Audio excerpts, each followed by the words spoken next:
All right. Welcome back to Claims Denied.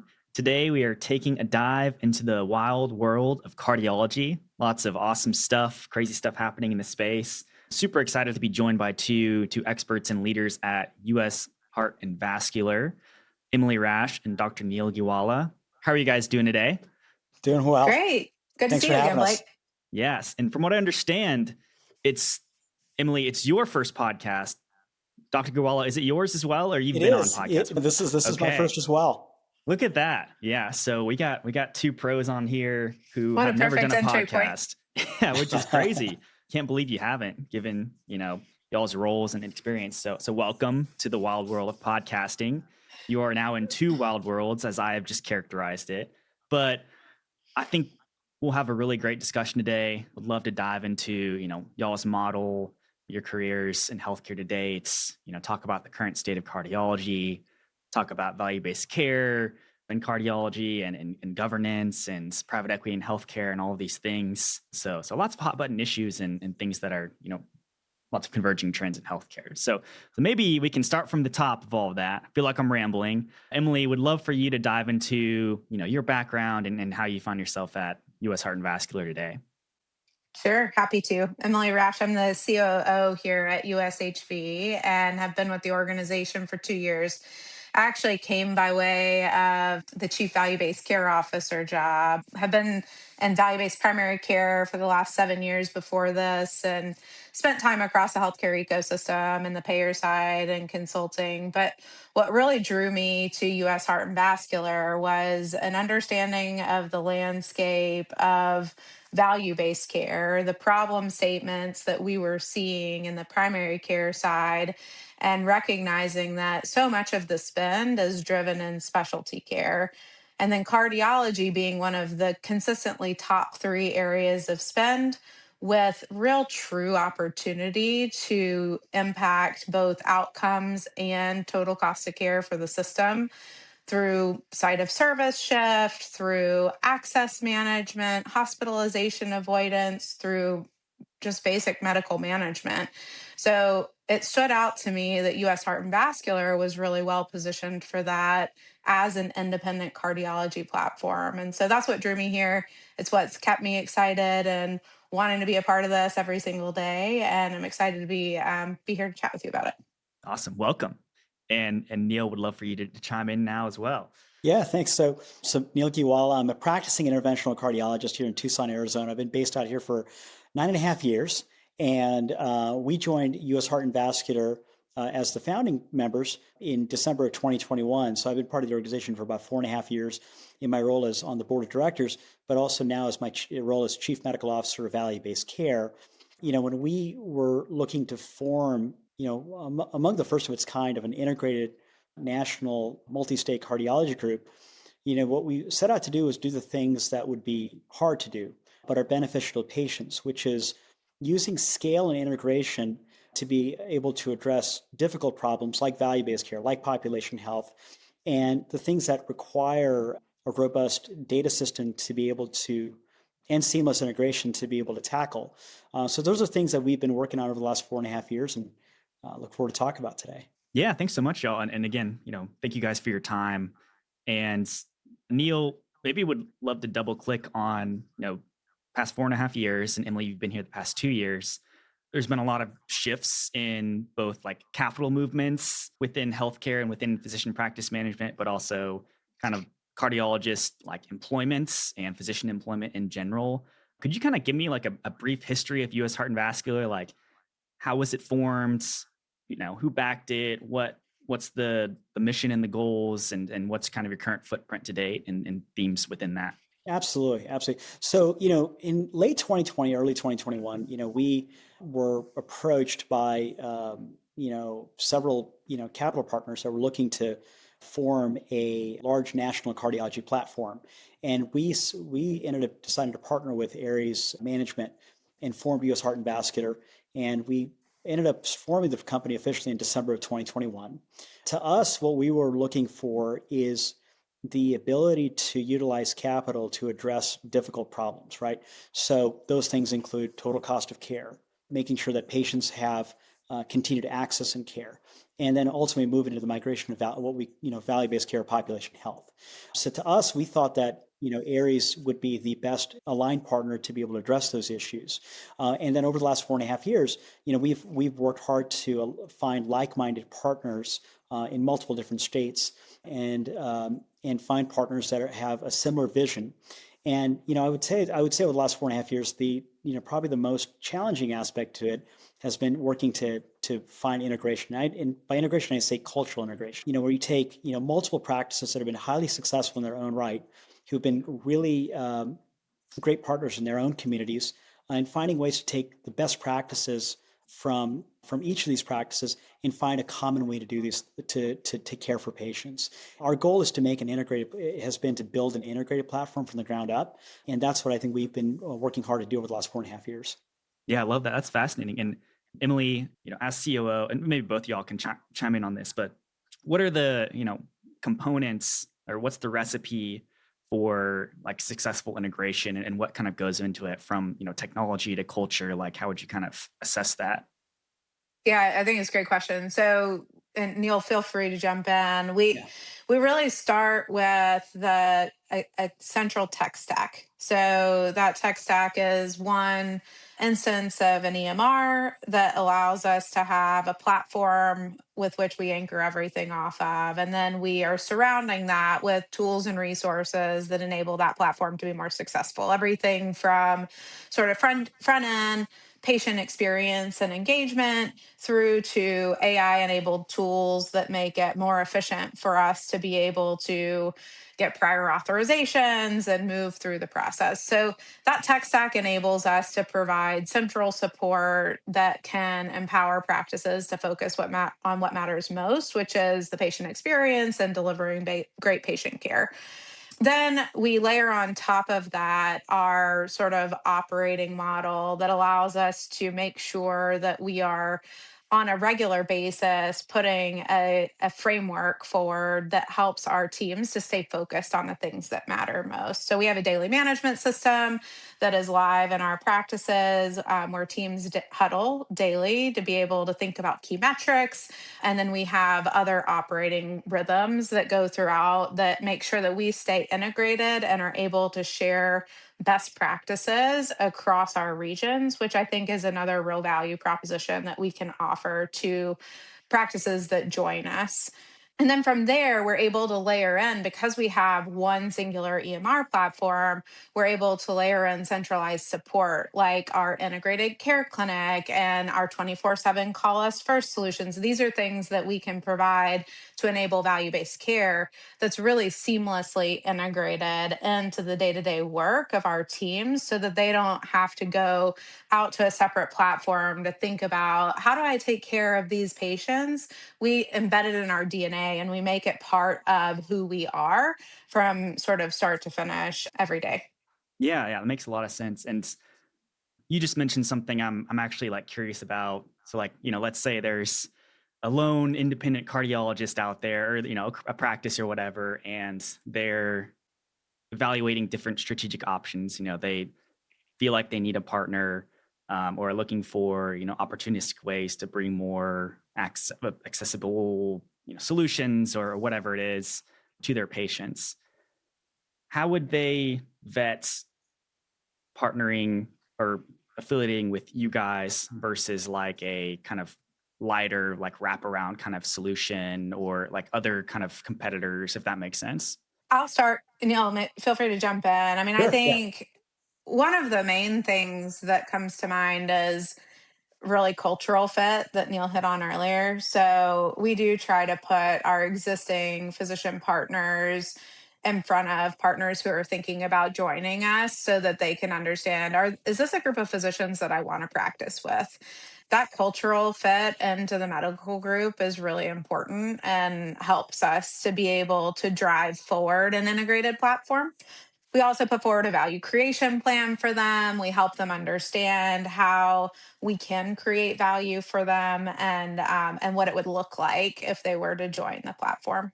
Neil, you've sat in those That's right. shoes Yeah, though. Like, what that's do right. you think? That's right. So I mean, I think to me, it's ultimately about being the right fit, right? And I think for most independent doctors, maintaining that independence is probably the most important. There's an acronym that my colleague Rick Schneider likes to use, and he uses the acronym AIR, which is autonomy, independence, and representative governance, right?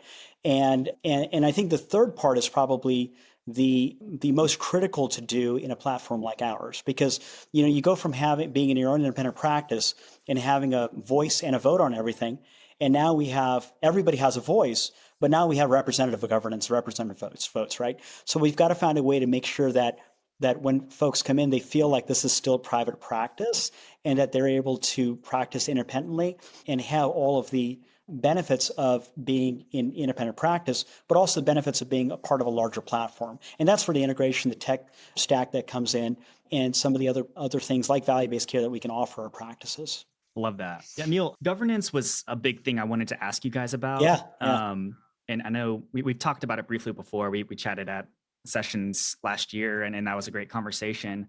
Can you walk me through how you maintain physician autonomy? I know, like, corporate practice of medicine is so hot, like in various states, there's various things happening across the country. But specifically for you guys, like, how do you ensure that the physician, vote, like you mentioned, still gets heard and that there's still that private practice kind of feel, if that makes sense? Tip O'Neill had a saying that said all politics is local, and when it comes to private practice, it's a ground game, right? So the thing at the end of the day, we want the practices that we have to have their own representative governance structure, and so decisions that are local decisions, that independence and representative governance, right? And I think the third part is probably the most critical to do in a platform like ours, because you go from being in your own independent practice and have depend upon market geography, and that only really the doctors and the leaders on the ground would know. We want them to make those decisions, right? So every market has their own clinical governance board, has a chair and multiple members on it, and those are really the voting members that make a decision upon determining what the day-to-day looks like, what the independence and representative governance, right? And I think the third part is probably the most critical to do in a platform like ours, because you go from being in your own independent practice and have appropriate office locations would be for those practices, making sure that the appropriate staff and personnel are there, and those are oftentimes local decisions, and because again they know those nuances. Same goes with when it comes to physician engagement, right? Making sure, hearing from your own partner that you've had a relationship that you work with alongside, and getting that nudge from that individual that, hey, maybe we ought to work on whatever that may be, whether it be blocking notes, or that may be making sure that we're ensuring a higher level of quality, or making sure that we adhere to certain standards. Those are things that oftentimes are done best at the local level. We also have our National Clinical Governance Board, which is led by Bobby Yo, one of my partners in Birmingham, Alabama. And that is a group of representative physicians from multiple practices that deal with a lot of the issues that are related to integration itself that affect the platform. For example, selection of the EMR. And there are subcommittees that we've done that. We've done that. Making sure that we are adherent to MIPS and making sure that that's a part of the workflow. We have our own clinical steering committee, ClinTech steering committee on that. When it comes to value-based care, we have a physician committee that is physician-led with multiple physicians talking about how we do these things, right? So you have the national clinical, and then on the board of directors itself, you have 3 physicians on there as well. So at every level in the organization, you have physician leadership, and not to say least, we also have a chief physician executive as well. Yeah, that's awesome. I'm curious, like, surely with so many physicians and so many differing opinions and everything, it might be hard to come to a consensus sometimes. Yeah, So I'm curious, right. like, have there ever been examples where there has been a lot of friction and a tough decision had to be made? And was there a certain area that comes to mind? I mean, electronic medical records. I mean, the EMR, there Classic. are a lot of great choices out there, right? And EMRs affect your quality of life, right? And how seamless you work. And the EMR that everybody currently had is the best EMR, right? But it may not be the most practical solution for a platform that does it. So to us, it takes a partnership between physician leadership and also executive administrative leadership, right? To be able to bring us the physicians say, look, this is what I need to be able to do my job well. And then executive leadership is like, well, here's what these vendors may offer you, and let me to help you do that research. And then ultimately, we have to make a practical decision around a clinical decision, but also a business decision around what makes sense. And also you also have to keep in mind of like where are we going, right? So we want to find the right PMR that's going to allow us to be able to plug and play, so to speak, or to integrate other things that we may need in the future. So we wanted to make sure that this was a one-time migration, but that to me was one of the ones that was iterative, but we ended up having I think within I would say about a 3 to 6 month timeline, we were able to not only go through a list of different EMRs, look at their capabilities, but then also make a decision and then spend the next year trying to implement that. Yeah, I would say like one of the hardest things about being an integrated platform by truly being an Yeah. integrated platform has been getting aligned on technology and making those trade-offs. I mean, I think ultimately at the end of the day, there will be people who will be unhappy about those decisions. And we've had to work collaboratively with our physician partners to navigate that and get to the right answers. And you know what I love about this platform is that I think there are a lot of physicians who care about each other here and who have helped each other forward. So when we have physicians who have struggled with that transition, we have other physicians who have really thrived with the transition and have been able to provide best practices and insights to those other doctors. And so I think it's a real opportunity, and also it's hard. And I think we're not here to suggest that being integrated is easy, because it definitely has come with its Yeah. challenges. But that underscores the fact of why cultivating local physician leadership is so important, because that comes best from a partner you've worked with for many years who may be able to show you, some of the tips and tricks that they may have learned that make their life a little easier and can pass that on. I think at the end of the day, I think those local collaborations are the most important relationships that you can have on a platform like this.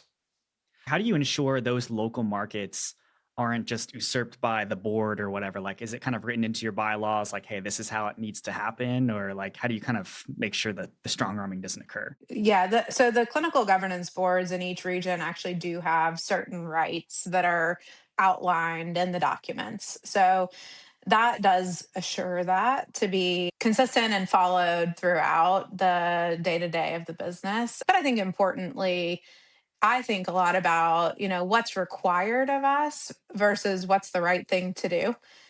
Frankly, at the end of the day, if we were to go run over the rights or the authority or even the things that are not in the authority of the clinical governance board, it wouldn't set us up for success. It would put us in a position where we would have conflict and ultimately freeze the business. So the reality is, like, at the end of the day, what assures it in my mind is that it's the right thing to do. It helps us to move forward faster when we do so in partnership with our physicians. And frankly, we get to better solutions. Our solutions are all designed in partnership with physicians so that we're building something that meets the needs of the people on the ground who are serving patients. And creating a great patient experience means creating happy teams who ultimately have workflows that make sense for them. And so it's so important that we engage with them on a day to day basis.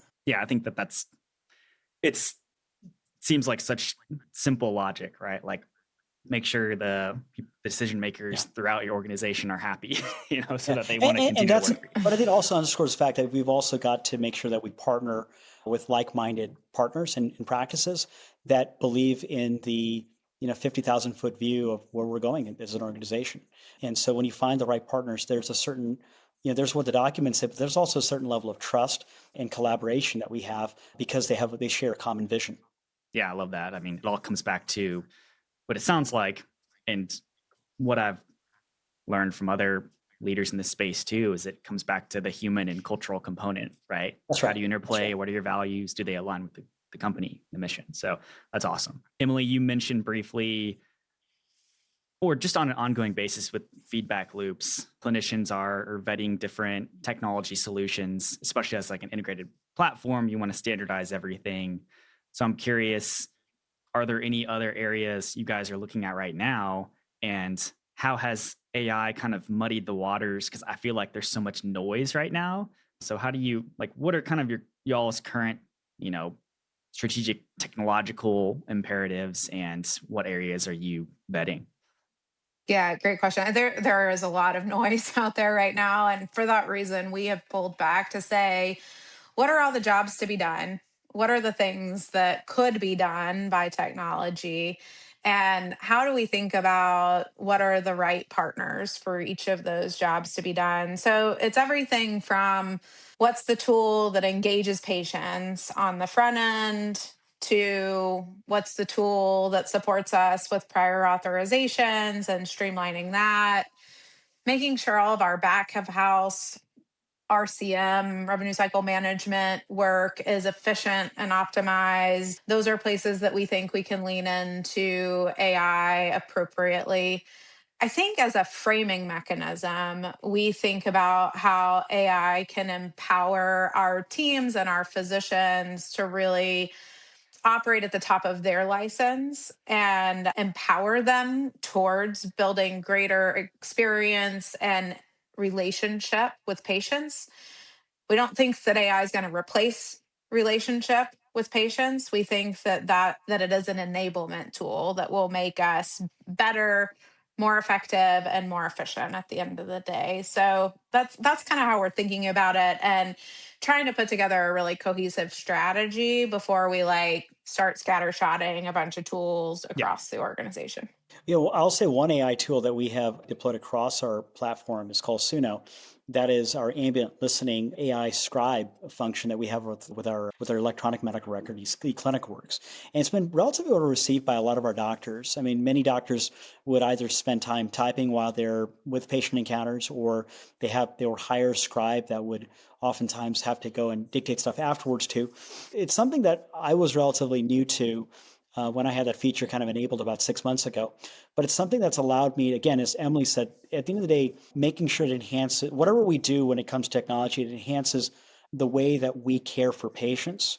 And some of that caring is just being able to make eye contact with your patients, to be able to listen. And you're not so much focused on the documentation aspect because there's something in the background doing that for you, right? And part of with an AI transcription, you have to be a little bit more verbose with it because you obviously want to have a nice summary at the end of the day. But that now gives that time back to the patients, right? And it's an example of something where, again, as Emily said, we can't replace doctors, but if we can do something that enhances the experience, the patient experience, or even the physician experience, that's probably a good thing for healthcare. Absolutely. And it's so funny, Suno, I somehow have not heard of them, which goes to Yeah. show what long tail there is of like even like ambient technology. That's right. That's very cool. What drew you to them specifically? Was it they are cardiology focused or pricing, or what kind of were the parameters there? We had a physician-led committee that actually selected our current, eClinicalWorks, our platform, and it was a feature that was actually as part of the package that came with it. Gotcha. And I think, but many of the physicians who had tested it were pretty impressed with it. So I think it was not I don't think the sole decision was made around it, but I think it was something that definitely impressed a lot of our doctors. Great. That's awesome. Great to hear. So, obviously, something that's a challenge in healthcare in general, and something I wanted to ask you guys about is you guys have it as a strategic imperative to expand access to cardiologists through US Heart and Vascular. And I would love to hear, the different initiatives you guys have taken to do that and make things more accessible to patients in your markets and with your physicians. Yeah, I mean, to me, same day, next day access is the most paramount thing that makes a key differentiator between independent practice versus our competitors, right? Those in private practice are able to pragmatically get patients on, whether new or established, and remove a lot of those hurdles that patients have. On average nationally, for a patient to see a cardiologist, it's 3 to 6 weeks. And in our practices, we can get people in. There are oftentimes patient calls in the morning, and there are no insurance barriers to that patient being seen. We can see that patient that afternoon, and there are multiple examples of that. And that to me is kind of part of our core mission as an organization. But when it comes to value-based care, that also is at the heart of how we believe as an organization we're going to be successful at this. One of the things we've launched over the last couple of years is the Integrated Care Clinic, and the ICC, as we call it. We've launched that in Plano, Texas. We've launched that in Houston, Texas. And in about 6 weeks, we'll also have a clinic here in Tucson. About 2 years ago is when we launched the Plano Clinic, and that ICC has been extraordinarily successful. They have well over 400 patients, namely concentrated heart failure, but now expanding that to atrial fibrillation. Those patients oftentimes are able who have access to a provider that has access to the records, if not their own physician, and are treated in the appropriate site of service and have access to IV intravenous diuretics, just like they would have in emergency or in urgent care. So to me, one of our central thesis of the organization is making sure that patients have access to immediate access, and our ICC, their integrated care clinic, is one way that we're able to do that. Yeah, I think it's embedded in who we are from a practice perspective day to day, but we also are value-based care enables us to invest in solutions that allow us to be even more increasingly available through structural centralized solutions. So we think about access not just in the practice, but also how do you access us on a day-to-day basis? So we have 24/7 call us first so that our value-based care patients can give us a call anytime 24/7 to get advice on what they should do, and we can make sure and help navigate them to the best setting for their care, which can be both a better patient experience. I mean, I know for me personally, I'd much rather be able to pick up the phone and ask my doctor's office what I should do than go sit in the emergency room and wait for hours to be taken care of. So we think it's both a great patient experience, but also a great ability to improve costs for the system. And value-based care has enabled us to do that. We've been able, with our central integrated system, to provide solutions that support our local teams with these types of centralized solutions that are available to all of them. Neil, the other thing that comes to mind for Yeah. me with immediate access is that you told me a patient story once about a patient who you were able to provide support for on an immediate basis, and it made a huge difference. That's right. That's right. Do you remember that one? Would you Yeah. tell Blake about that? Because I Yeah. think he would really appreciate the example. So we got a couple of examples. Like one was a new patient, young patient, in the military who drove 2 hours to come and see me. And I had a satellite clinic. And first thing I asked my call center is like, why does this patient driving 2 hours see me when I know there's a satellite clinic? And because I was inquiring why that is. And my call center said, well, he said he really needed to see you. And we knew that you had availability and you could create availability tomorrow. So we just added it on to your schedule. I said, okay, that sounds great. And he had some chest discomfort. I said, well, let's put you on a treadmill since you drove from 2 hours away and make sure that, just kind of what we call risk stratify your chest pain. And he had a really profoundly positive treadmill stress test. And this was a patient that was relatively young, didn't have a lot of risk factors, but did have symptoms that were pretty concerning for angina. After I saw the stress test result, I said, you need a cardiac catheterization yesterday. So this patient got an angiogram the next morning. So this patient called on a Wednesday, saw me on a Thursday, had his catheterization on Friday morning, and we found out that he had what we call left main coronary artery disease. So it was a critical blockage in an artery that required bypass. And on Monday morning, he ended up having bypass. And what I Wow. was really proud of was the folks that worked in our practice that not only talked to this patient, but made sure that this patient, based on what he was telling them, said, why don't you drive up here? We'll create a slot for you up in Tucson. And he was willing to also drive as well. And he came up and saw me. And I really applauded my staff for doing that, because that's the way we want the system to work autonomously, is for our staff to feel empowered that if they need to do the right thing for patients, they should do that. And speaking to y'all's model, as far as like the full kind of integration of the tech stack and the staff and everyone on board, you probably wouldn't be able to do that level of access otherwise if you hadn't set this up thoughtfully with kind of centralization and standardization in mind. Is that kind of fair to say? I would say that there's also a cultural component, right?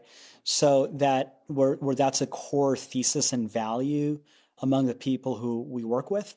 And they understand that this is something that the doctors value, and that trickles down to the folks who answer the phones, and understand that, that our doctors value that for their patients. So the answer is, when a patient needs to get them, the answer is always yes.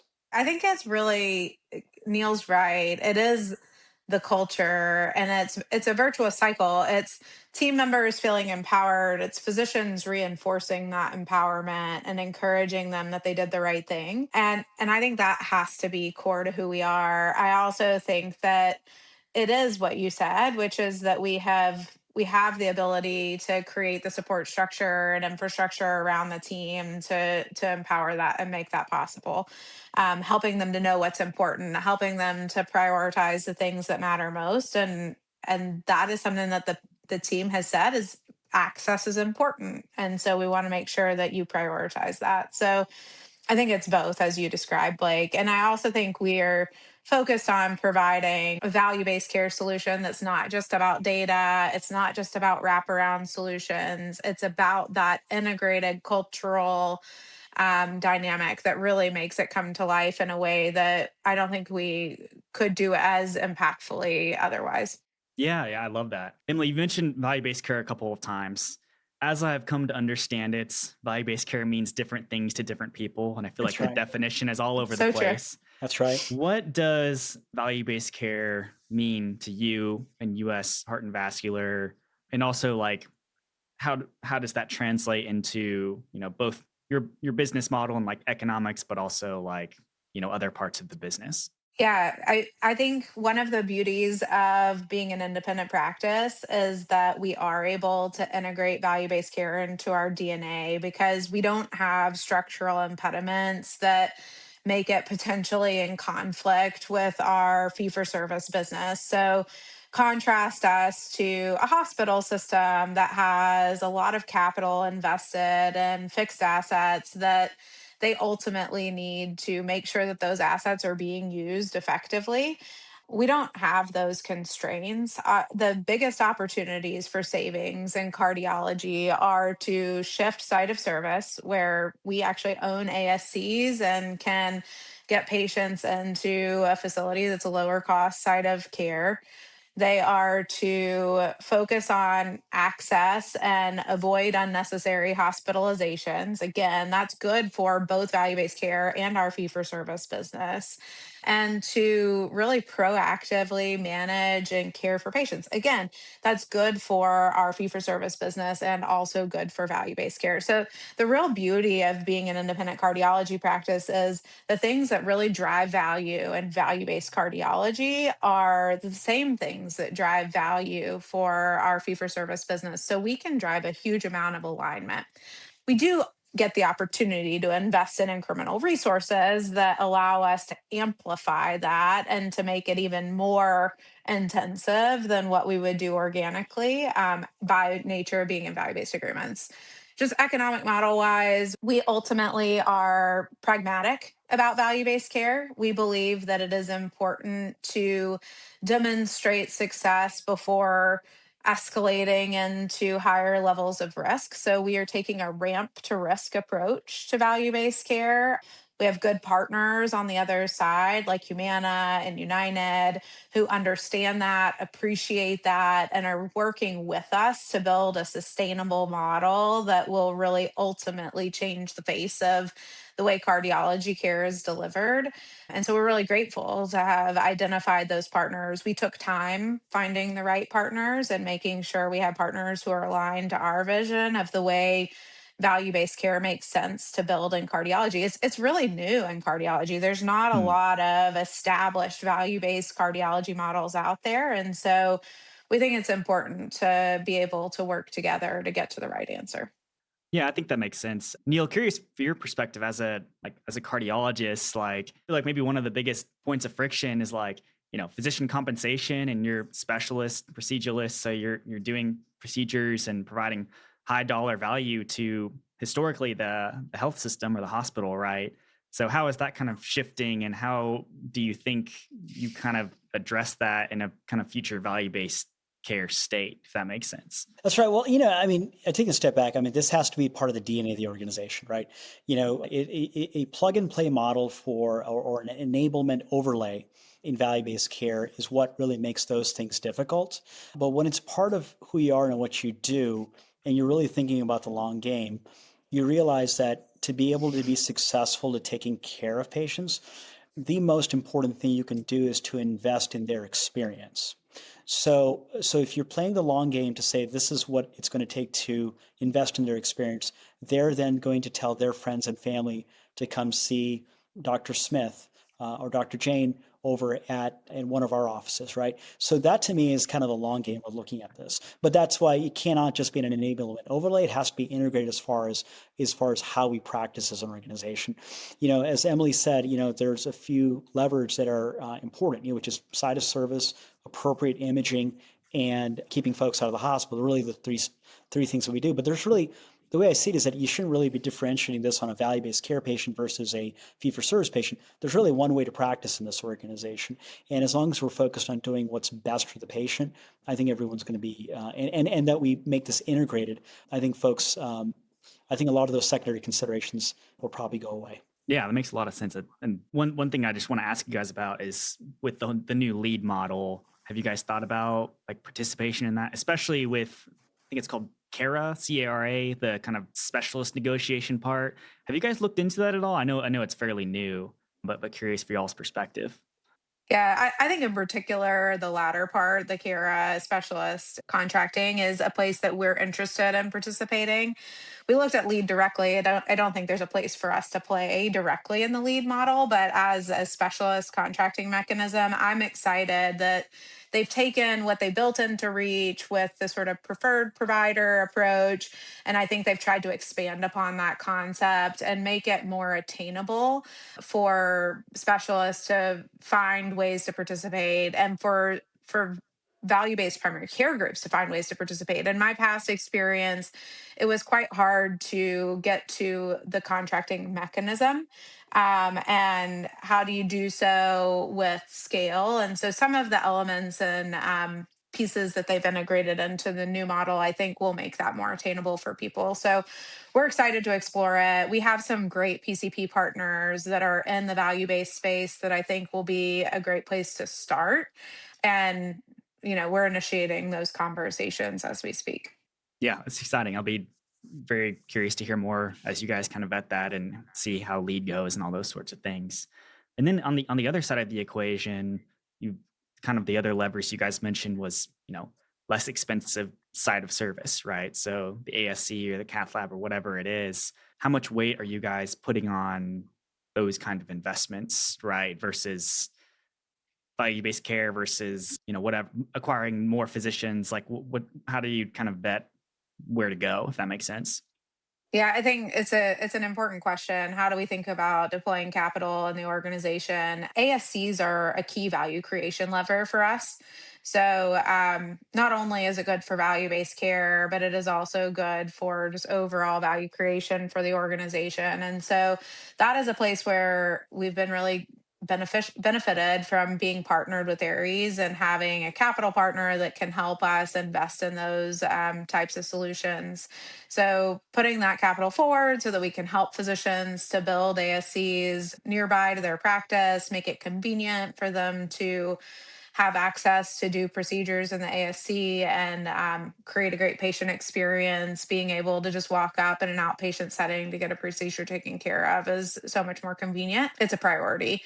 That said, of course, growth is important. And I would say certainly growing our platform and the number of physicians is a really big priority for us. So we think about capital deployment based on as most do, based on the ROI that it can return, and growing the platform, investing in ASCs, investing in advanced imaging that will help to properly diagnose patients. Those are things that we are regularly deploying capital against. We're also investing in initiatives like value based care and clinical research so that we can be both kind of skating to where the puck is going, be innovative, and make sure that we're bringing more services into the outpatient setting where it's convenient for patients. Yeah, that makes a lot of sense. And I think cardiology is such an interesting inflection point, right? It seems like there's more that are willing to go outpatient. And so you mentioned Aries, and we talked about them a couple of times. And I think it would be like prudent just to talk about, like, can you provide any information on, that relationship, how you guys partner with them, what they provide for you guys, both capital and expertise wise. and then also kind of like future, right? So I feel like there's a little bit of a fundamental mismatch, at least from like, a macro standpoint with an investor, whether it's venture, whoever it is, and like long-term or long-term vision of healthcare versus short-term visions of investors. You want to make as much money as possible, right, in that game, versus like y'all's mission, which is probably longer term. How do you kind of like work with them on that mismatch, but like partner together successfully, if that makes sense? Yeah, I'll jump in here, Neil, but feel free to weigh in as well. I mean, I think one thing I would be remiss to say, we've mentioned Aries. We also have an investment from Rubicon Founders, and that investment was placed specifically with with the vision of being able to invest in value-based care, and they're well suited for that. I mean, that's a focus area for them. And so it's been really great to have both of our capital partners at the table as we think about our strategy and where we want to take the business on a go forward basis. I think they both have been good partners and have brought great operating partner expertise to the table. So, for example, Rubicon brings contracting expertise. There are people on their team that have been able to engage with us on, working through value-based contracts. They have actuarial staff that we can lean into for support. So that expertise has been really valuable to us. And then the Aries team also has great talent partners. We're able to lean into them to think about org structure and design. We have an operating partner who participates with us in making sure that we have great strategy in place for value creation plan. That team is really focused on helping us to make sure that the value creation plan is sound and that we have great operational execution against that plan. And so they've been great partners in helping us make sure we have the right structure in place for that. So those are some examples of places we've leaned into both of them. Really try to tap into them as a resource and think of them as partners along the way. In terms of the long term versus short term, I'm not sure I've really felt that friction. Interestingly, I think Aries takes the view that if we are building a cardiology platform of the future that's sustainable and a great place for young physicians to want to come to work and for patients to want to come to get their care, that those are the elements that will make this platform really appetizing and interesting for someone to want to invest in as well. And so as we think about sort of their ability to create value and to make sure that they're building an asset that they can ultimately recapitalize, I think they're completely aligned with us that the things that we want to invest in are consistent with the things that they want to invest in. Neil, I don't know what you think. Is there Yeah, anything you would have I said totally differently? no, I totally agree with that. I mean, I think to me the long game is what's important here, right? And it takes time to build a company from scratch, and also also and they have multiple other portfolio companies, and making sure that our physician leaders are learning from the experiences and insights from other physician leaders in It's other a great point. organizations. That thing is a really a key important thing that allows us to continue to build upon what we're working on right now. Yeah, that's great. It sounds like it's a great partnership, and they've earned y'all's trust, especially from the physician side. So that's great to hear. And I'm sure, that's a lot. I feel like in general, investors and investment, private equity, that's it's a bad word in healthcare for a lot of people, right? So it's great to talk about a partnership that is working today. So I appreciate the candor and feedback on that Yeah. front. Neil, Yeah. so prior to this, I was told that you spoke with RFK Jr. Is that right? That's right. I And did. you were on a Yes, panel with some health system CEOs. Can that's you talk right. a little bit about that conversation? Yeah, really appreciated the opportunity to be there. I mean, it was really fascinating to hear from Secretary Kennedy himself on Make America Healthy movement, and for us to be able to share some of the concerns that we have from patient from the patient side that many of our health system colleagues were able to share at the table. I think one of the big things that I spoke to him about was my concern that what we need to do to be able to control costs in healthcare and to unflood our emergency room. Because we all acknowledge that emergency rooms, we can build them bigger, we can build them better, but they're just like highways. The bigger you make them, they're going to get congested eventually, right? So what we have to be thinking is pragmatically saying, how can we keep folks out of the hospital, and how can we align provider groups and doctors and nurse practitioners to be able to take ownership of their patients, so when they get sick and they have that they're incentivized not to say go to the emergency room, is to say come and see me in my office and we can take care of you. And so that's, right now that exists in a risk-based model, right? You look at a risk-based primary care model, and they have every incentive to take that phone call, and we certainly are no different, to take that phone call and say, come and see us first, and let's see what we can do to treat you in an ambulatory setting, as long as that is appropriate, and keep you out of the hospital. And that, oftentimes is better outcomes to being outside the hospital, better patient satisfaction, most importantly, caregiver burden. When a patient ends up in the hospital, what that does to family members as far as time off and, and family medical leave, those are really important considerations that we have to be thinking about beyond the person that's just in front of us. So those are issues that I spoke to Secretary Kennedy. I would say, if we're really thinking about the long game of saying, how do we actually decrease the burden on emergency rooms, we really have to be thinking about immediate access and finding a way for providers and provider groups to be able to in some construct be able to address that. One of the things that we're able to do in our immediate access clinic, or I would say integrated care clinic, as we call it, the ICC, is to see a congestive heart failure patient and determine if this patient would benefit from an IV dose of Lasix, higher dose of oral diuretics, or another medication that they may need, right? But that's because we're in a construct where that would make sense. But in a fee-for-service arrangement today, that unfortunately is a gap and one of the elephants in the room that we've got to work to address. And my hope is that CMS or CMMI takes that back to the table. Yeah, that's exciting. I'm sure they will. They seem to be pretty receptive. Politics aside, CMS in particular seems to be pretty receptive. So and wanting to shake things up a little bit. So that's exciting, and appreciate that perspective. That's interesting.